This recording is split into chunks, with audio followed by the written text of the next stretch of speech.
నేను ఇవాళ మిమ్మల్ని అడగదలుచుకున్నా. బీఆర్ఎస్ నాయకుడు మొన్నటి వరకు మంత్రిగా, అంతకంటే ముందు ఎమ్మెల్యేగా కొప్పుల ఈశ్వర్ మీకు తెలియని వాడు కాదు, మీరు చూడనోడు కాదు, ఆయన వ్యవహారం మీకు తెలియనోడు కాదు.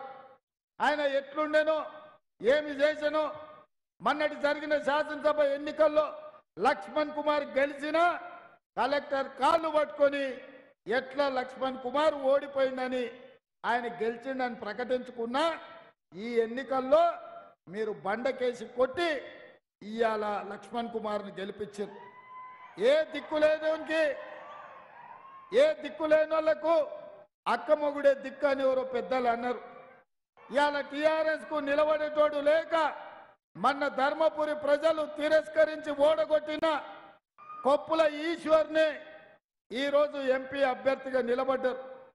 25 ఏళ్ల నుంచి దాదాపుగా మీరు చూస్తూనే ఉన్నారు ఆయన వ్యవహార శైలి, ఆయన విధి విధానాలు. కాబట్టి ఇవాళ బీఆర్ఎస్కు కొప్పుల ఈశ్వర్కు ఈ ఎన్నికల్లో నిలబడడానికి నైతిక హక్కు లేదు. బీఆర్ఎస్కు ఓటు అడిగే నిజాయితీ లేదు.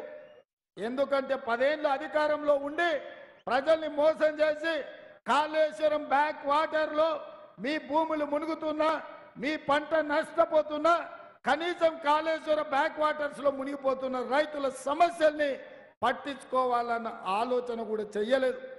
సింగరేణి బొగ్గు గనులను నరేంద్ర మోడీ ప్రైవేటీకరణ చేసి ఈరోజు సింగరేణి సంస్థని సంపేద్దామని చూస్తుంటే ఇక్కడున్న బొగ్గు